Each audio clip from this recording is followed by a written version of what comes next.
We're live. We're live. Will Leach. Hello, Steve. How are you today? I'm doing excellent.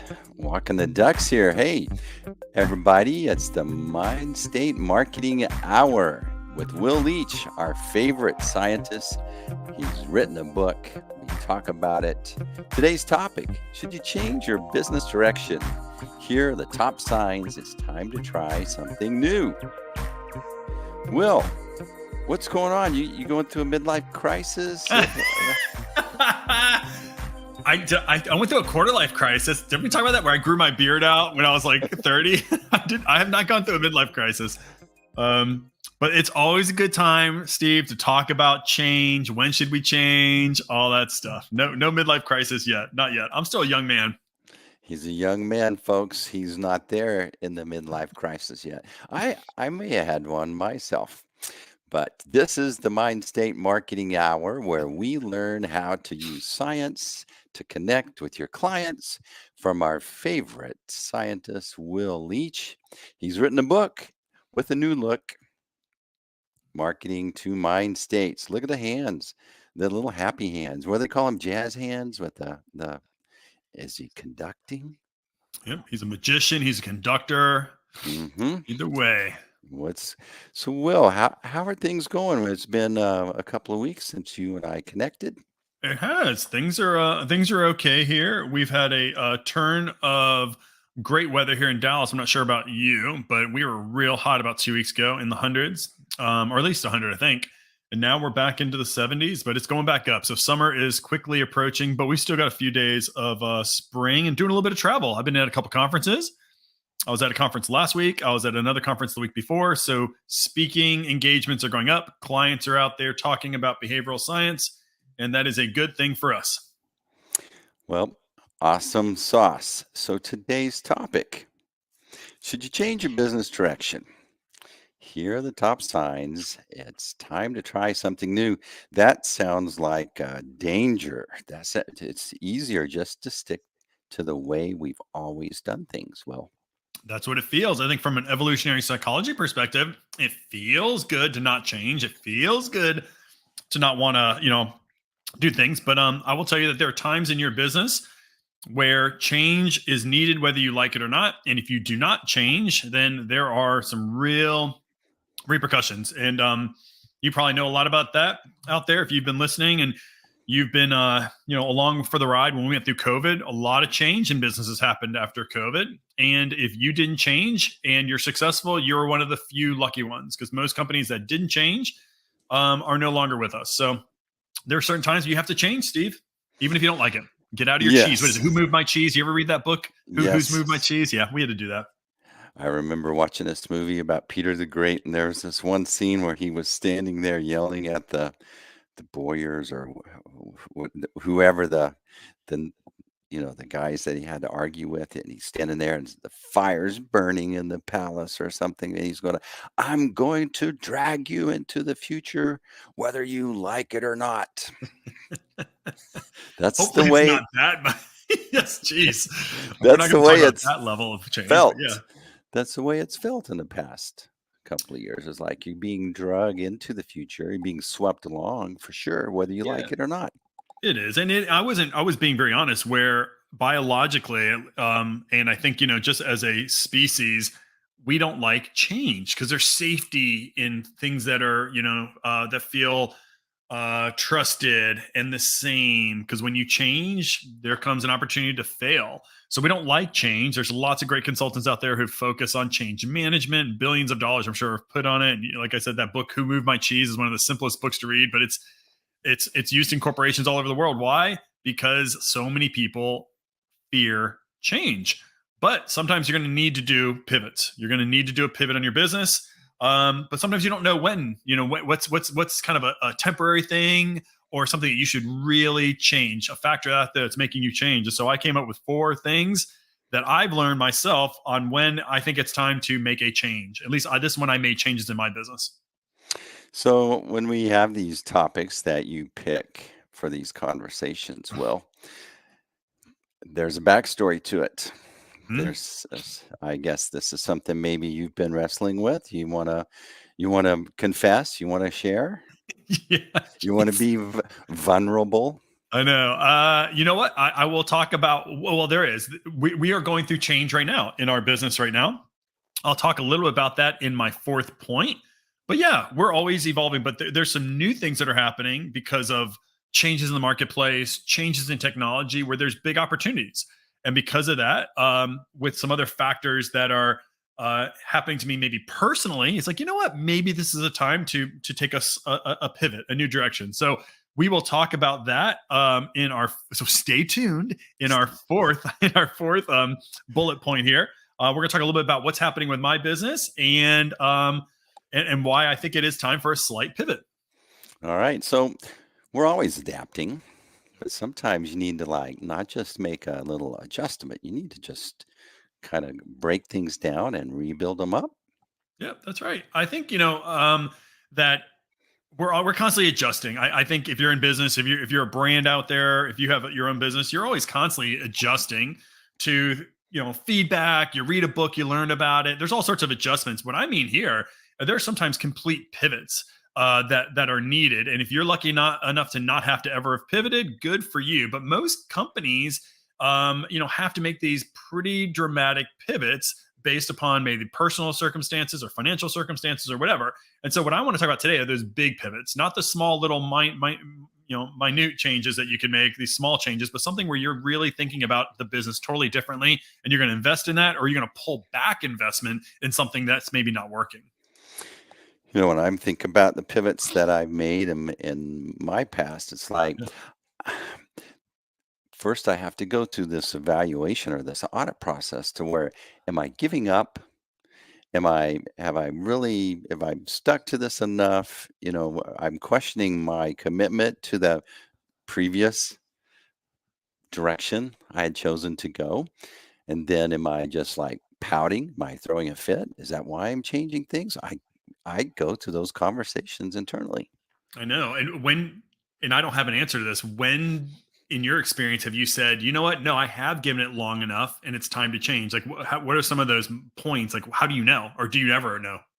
Well, I so when this COVID thing happened, everybody was putting on the brakes and like just going, what's happening? So they pulled back. That meant business pulled back on me. People that were getting ready to make a commitment waved it off.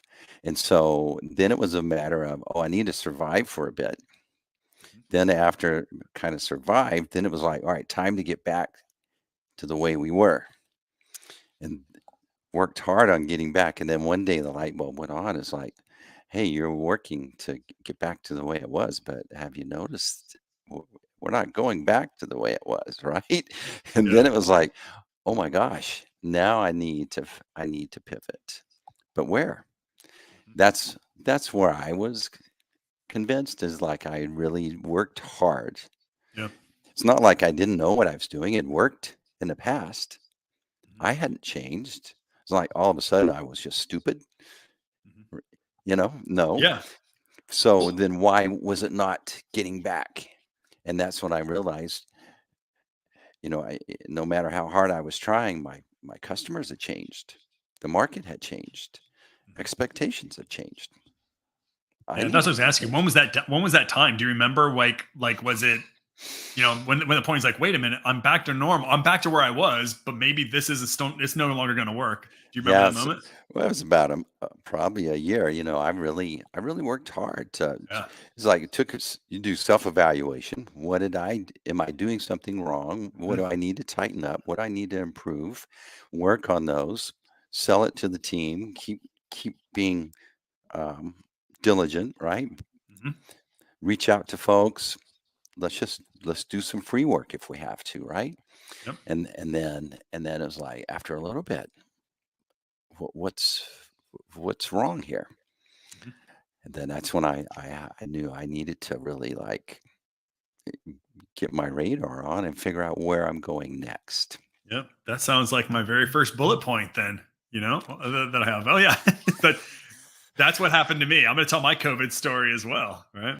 All right. So you're not making enough money. Point You're one. not making enough money. Yeah, that is point blank a thing. I know it sounds so trivial, like of course, but it's actually a big deal. Like if you are not making enough money, you need to pivot. It may not be small tweaks, and that's my COVID story as well, right, Steve? You know this. Hmm. We were kind of starting to rock and roll with our relationship, and all of a sudden, in basically a matter of 3 days, we were going to have the very best year projected ever. That economy in 2020 was roaring. We had just landed a major retailer who was going to do hundreds of thousands of dollars worth of research. And I was going to speak. I had already set up 3 major conferences to speak at. You know, my business is all about speaking, getting on stage. A big part of my marketing is getting on stage and speaking. And within a 3-day window, it all went away. Those contracts were canceled. The speaking gigs were canceled. And so all of a sudden, I went from potential lots of revenue and actually revenues coming in to where I saw nothing in a pipeline very very quickly. So I think I talked about this to you. I drank for a day. I like I went in the fetal position. But then I was like, hey, I got employees. I got to do something different. And so what we were doing was we had to move from away from in-person research in people's homes, in people's stores. That's where we did a lot of our research, almost all of our research, and in-person events where I'm speaking, I'm shaking hands with all these customers and clients, things like that, to virtual events. So what I was doing as any kind of webinar I could, any kind of I'm shifting my speeches and my talks into my own webinars. You helped me out with that actually, Steve. And then going into an online platform, even though it wasn't ideal for what we did, we had to make that transition. And I was smart enough, like you said, I was smart enough to say, because I was on the client side for many, many years. I was on the brand side of things. And I said, once an organization moves to a new methodology, generally they don't go back. They just don't. We're always looking for new innovation, new types of things. And so I was thinking to myself, I'm going to a whole bunch of different conferences without getting on a flight. And I'm not having to go to a hotel room. And I'm getting research back, or I'm giving research that's pretty darn good. Is it exactly as good as what I could do in person? No. Was it really good enough? I started thinking to myself, it's pretty darn good. And I put my kind of client hat on. I said, wait a minute. Once the CFO of these companies starts seeing that, wow, my employees can go to conferences without getting on a flight and getting on a hotel, that saves us a lot of money. And all these conferences became $0. Remember, they all were free because they just wanted attendees. You couldn't pay for a conference. Same thing with the research. And so I realized if clients are kind of happy and they're nodding their head saying they got some good value out of that, I started thinking to myself, in-person research, in-person conferences are going to be different. And they just are. And 2 years later, they are. I'm not going to as many in-person conferences. We're still doing a lot of virtual conferences. I'm not doing hardly any in-person research because virtual capabilities were enough.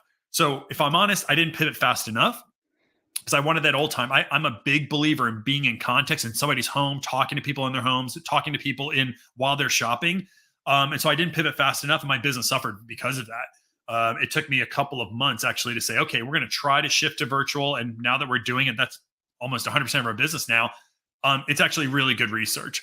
It's really good stuff. So in that case, if you're not making enough money, if you're seeing you don't have a pipeline, guys, and if you don't see that pipeline coming back, you've got to be honest with yourself. You've got to try to pivot and see where the market is taking you. I'm just thinking about that while you're talking. We're on this show that we do. We're going on a year and a half, right?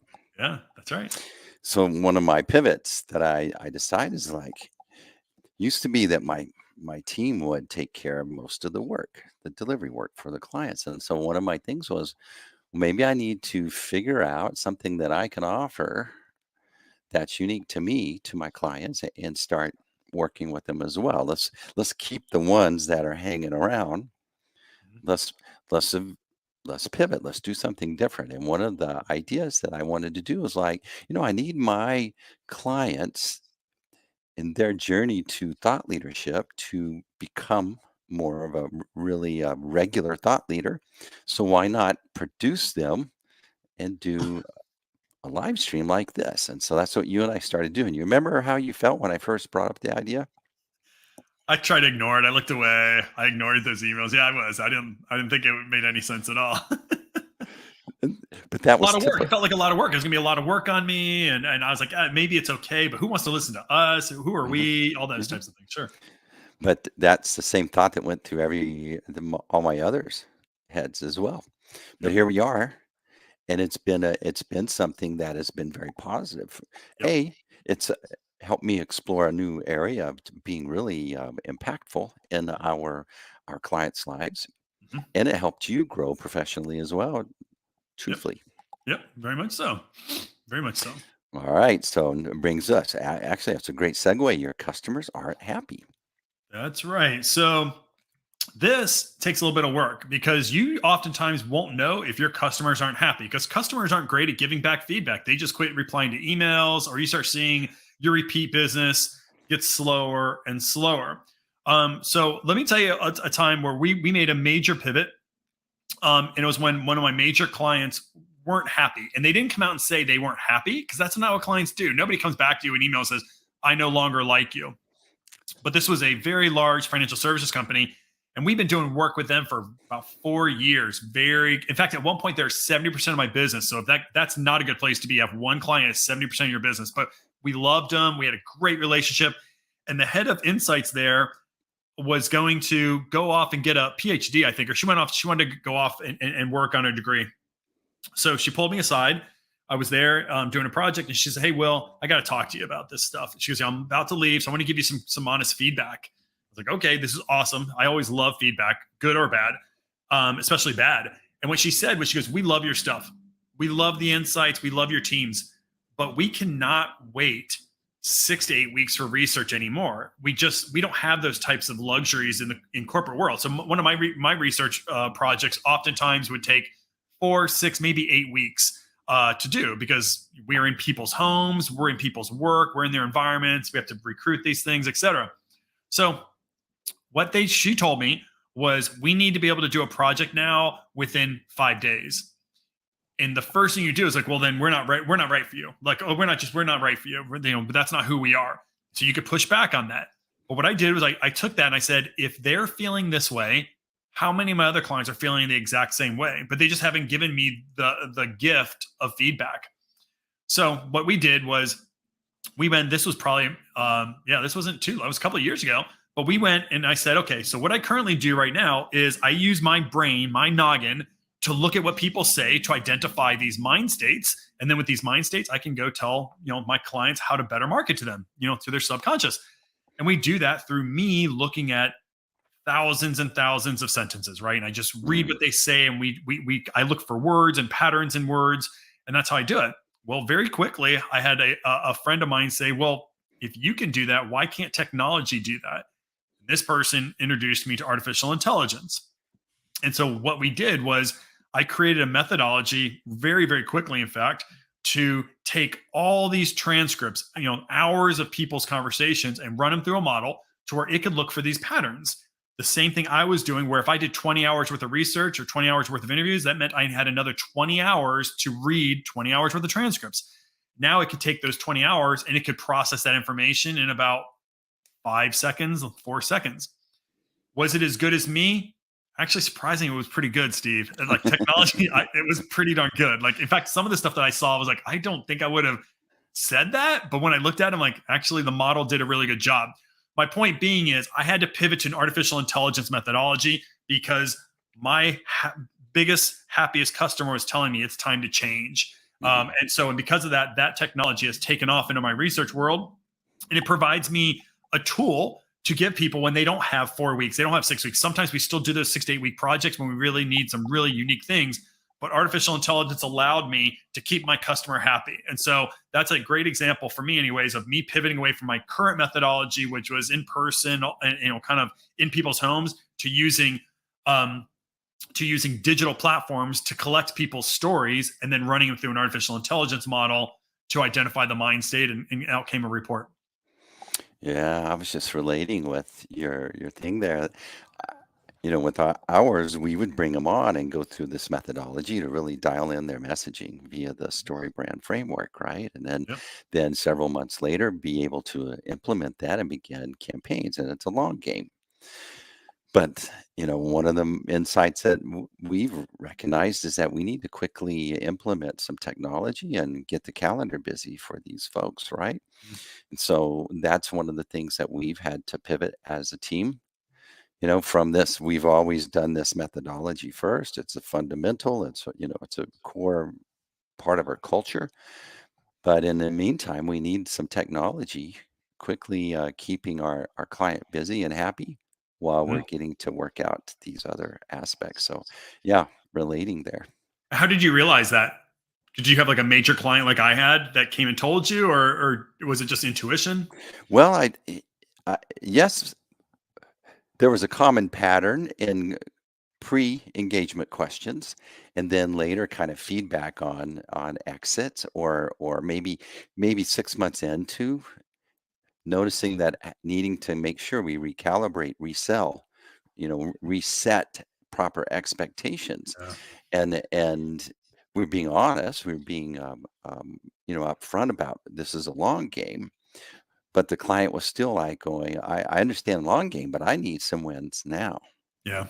and and then recognizing we needed to do something. I seeing confirmations in other disconnected domains Mhm. was a confirmation for me, and then like, all right, what's the technology that we need to implement, and then design a team, train a team, and implement it immediately. Yeah. And so that's a big change. Mhm. Very much so. Very much so. Yep. Your customers aren't happy. You're not going to make the revenue. So it's, they all kind of ties together, doesn't it? To Hmm. where again, it's time to pivot. Okay, so if you're listening to this or you're watching, if you're relating, give us some thumbs up there or maybe some comments. But do you feel you're not passionate about your business anymore? This is one. I remember working, I was working for clients, Yeah. working for an employer. And one of the things I never wanted to have was like this dread of going to work that Yeah. day, right? Mhm. But then when you have those feelings, you feel conflicted. Why? What's wrong with me? And then when you start your own business, all right, now I'm passionate, but then if you have waves of like exhaustion. Mhm. Okay, or am I not being honest? Am I like dreading the next appointment? What's wrong with me? What's going on? I think you took it exactly where I thought, or I was hoping you would. It is life is hard. Life is long. Life has a lot of dynamics. We have friendships. We have a work role. We're fathers. We're mothers. We're sons and daughters. And so the older I get, the more I realize that passion and you wanting to get up and work hard for yourself, for your kids, for your business, for your clients is an important aspect to happiness. If you're fulfilled by accomplishing great things on behalf of others, you're going to be happier. And if you're not doing great things for others, if you are dreading going into work, if you're dreading going to the office, that could be a signal that maybe you're losing your passion. And if you're losing your passion in your business, in a world where there's just so many businesses that are out there, that if you're not passionate about your business, then it's likely going to implode on you anyways. It just is. Now, I don't mean that you have to smile and get up out of bed singing a dance every day, because that's not real life.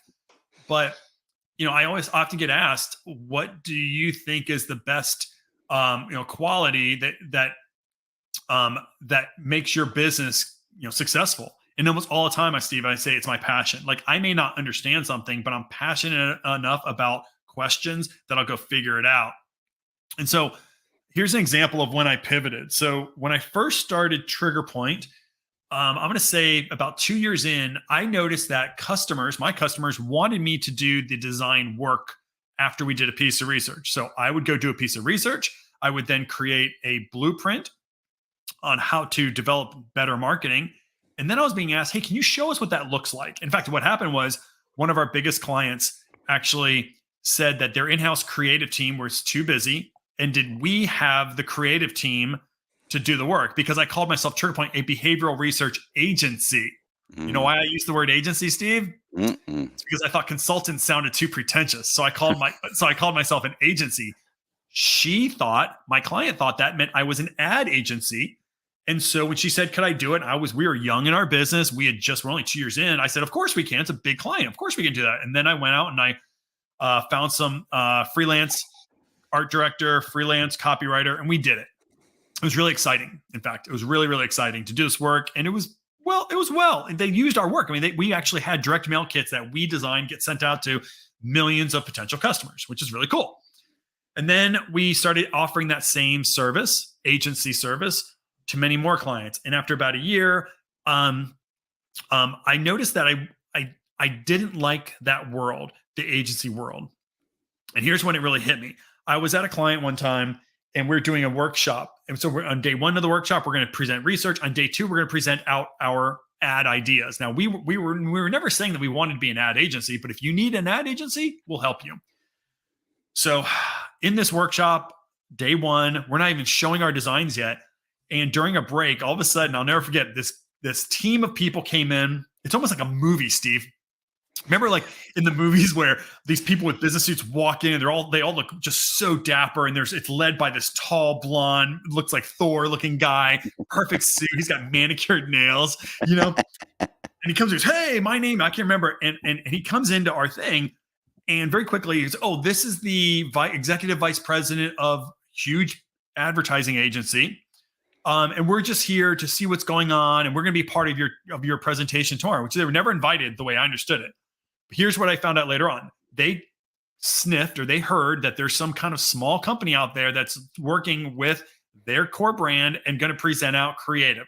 So they sent in their executive vice president and all these big wigs. All those advertising guys, they look great. Their teeth are polished. It looks great. So they came in and they're very nice, Steve. You know how they are. They're always so nice. Oh, hey, we love this stuff, right? That night, we were talking about going out to dinner, and they took the senior person that was supposed to be in our session. They took her out to dinner. She was a senior brand manager, I believe. And then I knew right then, I was like, this probably is not great. They took my client's boss's boss to dinner, which, okay, but I didn't feel great to me. The next morning, we woke up to an email saying, "Hey, listen, we've decided that we don't want to use day two to show these renderings, these advertising things, because we've been talking about how does this integrate with the brand. Some bigger things have come up now, so we're going to go ahead and let you guys off the hook. You don't have to do day two." And I remember that feeling of, one, I knew that there's nothing I could have done about that, Steve. Like, these people, they know what they're doing. They can protect their accounts. They know the right dinners to go to. They do great things. That's what makes these agencies so big. But I do remember thinking to myself, I was out of my league in that I didn't understand the dynamics of what happened. Word got out that there's a startup, and they came in and they squashed me just like that over dinner is my guess. They squashed me, and no longer was I this company's client. It's a big client, a big company. So they stopped looking at me as an agency. And you know what's so funny about that? That I was talking with my team. We're getting ready to go to the airport. In fact, here's what we did. We took one of those tour buses that take because we had a whole free day, but we weren't going to leave until the next morning. So we took one of those cool tour buses that they take you around the city, because we had nothing else to do. And so we were talking on that bus, and I told my guy, I actually felt relieved. I felt relieved because I looked down deep down inside. I'm not an agency guy. That's why I hire you, right? I'm not a creative director. I love the insights that go into that, but that's not my world. And I always felt a bit, I felt tension. I felt pressure in a world that I didn't love. I thought it was interesting, but I don't think I loved the creation elements of advertising. That a part of me just felt this weight lifted off. And then we shut down that whole group about 3 months later, because I just knew that wasn't my passion. It put a lot of stress on me. It's other people's passion for sure, not mine. And so now what we do, if we do get people who ask us to do that, I outsource that. I'll go outsource it to a local agency if I'm asked for it. But little by little, I don't get anybody asking me for it anymore, because I don't even talk about it anymore. I don't talk really about that we do design work. But that's an example, hopefully, guys, that when you're not passionate, I didn't fight for that meeting. I kind of knew what was happening when they took that senior brand manager away. I probably knew what was happening, but I didn't fight for it. That's a sign that it was time for me to pivot out of that business. And it was a good thing that we did. I'm thinking of your story there. That part of the business didn't connect with your why you started it in the first place. You were doing it as a favor. You were doing it to make your client happy. little out of your wheelhouse.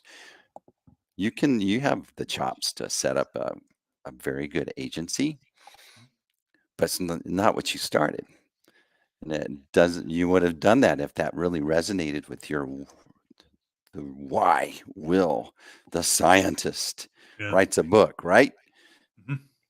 No, I love that. Why? That's actually, I'm going to say this word and I hope you take it right. That's profound, Steve. Like it really, it is. You were profound. I think that's a great point. Like I don't know if we ever talked about this, but as an entrepreneur, you're running your own business, you're running a brand, you got to know your why. And the why is great in that it gives you direction on where to go, but people forget that the why also tells you when to not go down other paths.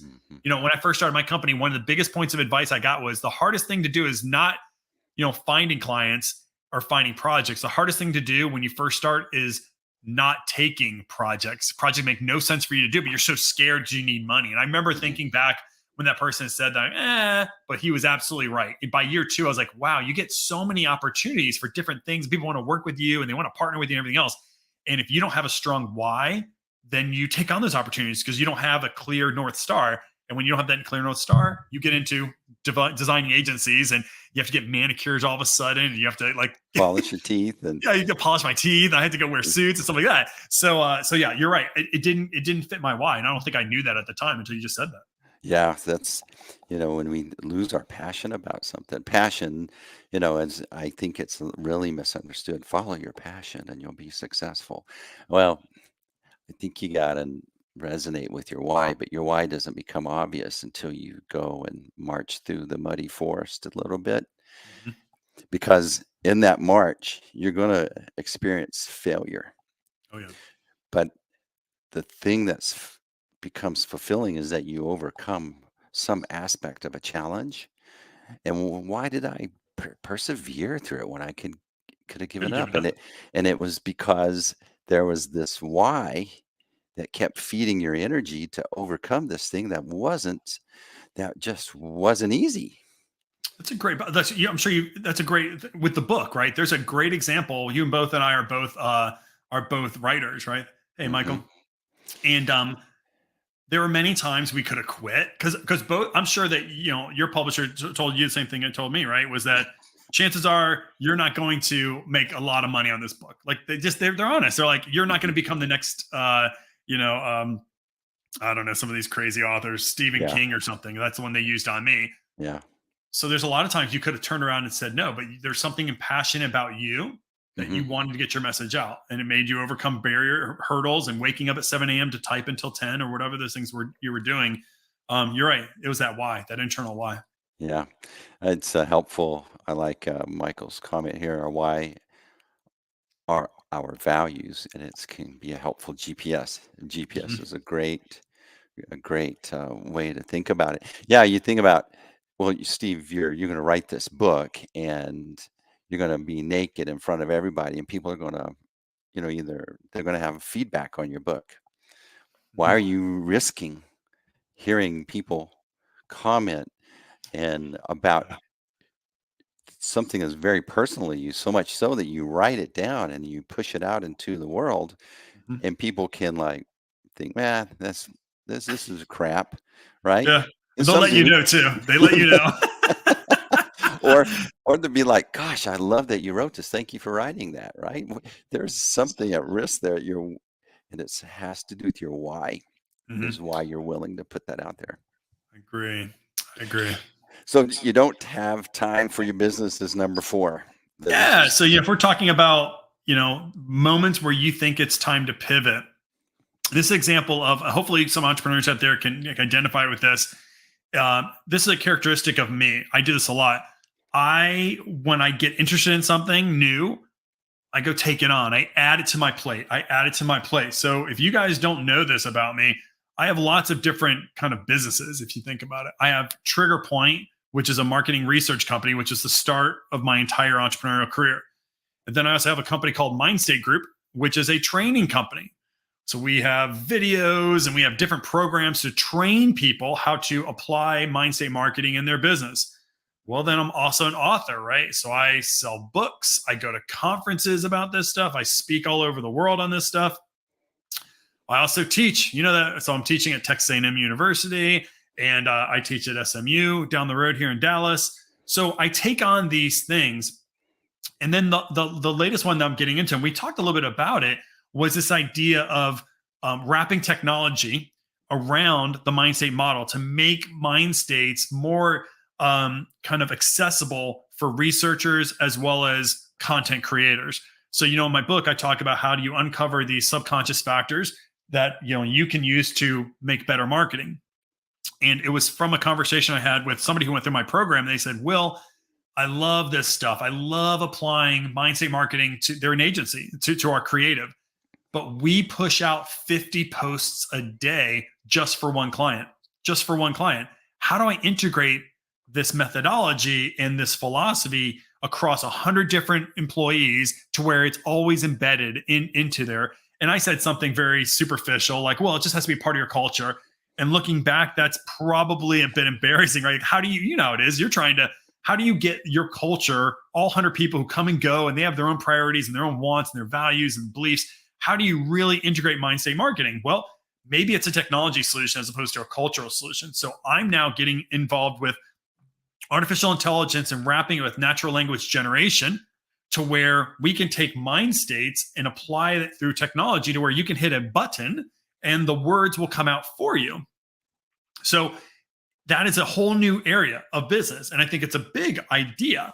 But as we go back to, you don't have time for your business. So as you bring on new things, and this happens to me a lot, you lose focus. You just lose focus on other businesses. So I've got 5 legitimate businesses that are happening in one way or another. And by bringing on this 5th one, I know I'm going to have to make decisions on what other parts of the business should I at least de-emphasize, not invest in. So my point on this is, when do you know when to pivot? Sometimes for you guys, if you're like me, where you're into all these different types of businesses and opportunities, you need to be able to know when you don't have time for your core business, then there's a good chance that you need to pivot something away. Because one thing I will say is that when you focus on always starting a new business, your old legacy business suffers. And if that's what's driving revenues for everything, then you're hurting yourself by focusing so much on growth that you will run out of cash because you're not focused on your core business. And so if you don't have time for your business, it's probably a good sign that you should pivot, get rid of something, de-emphasize something, so you do actually have time to focus on your core business. Yeah, that's a hard when you're trying to develop an initiative. In the long run, it's going to be very impactful.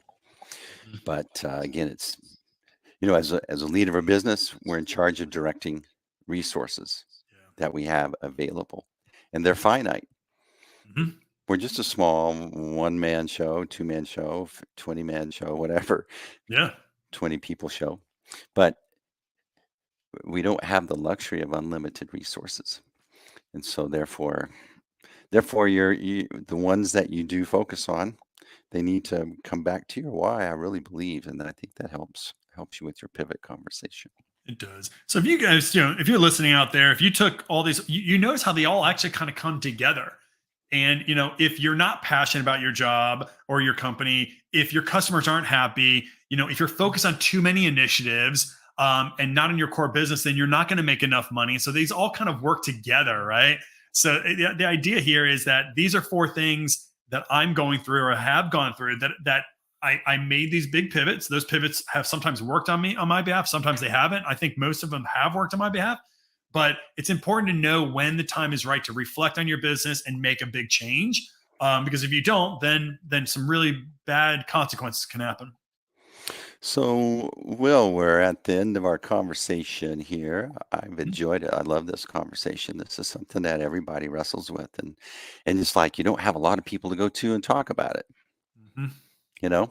So it's nice to hear folks conversate on something that everyone wrestles with. And what do you do? How do you approach it? Are you asking me? Okay. Yeah, no, I'm just. Yeah, no, how I'm do you just, approach it? Exactly right. Yeah. Okay, so we want to feed some ducks here. So, Will, if you've been listening, they like you. They want you to look over the shoulder, give them some advice. What do they do? Yep. So what I've noticed in my business is that some people just need a helping hand. They just want to get some direction. And they know that Mindstate marketing is important, but they don't know how exactly to apply to their business. So what you can do is you can go to mindstategroup.com and you will find these boxes that say book a consult.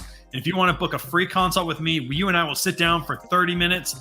We will talk about your business and we'll actually look at your advertising. If you're so wanting that kind of advice, I will actually look at your advertising with you and we'll talk about how I would adjust some things based upon the book Marketing to Mind States, just to make your marketing just sing a little bit better for you.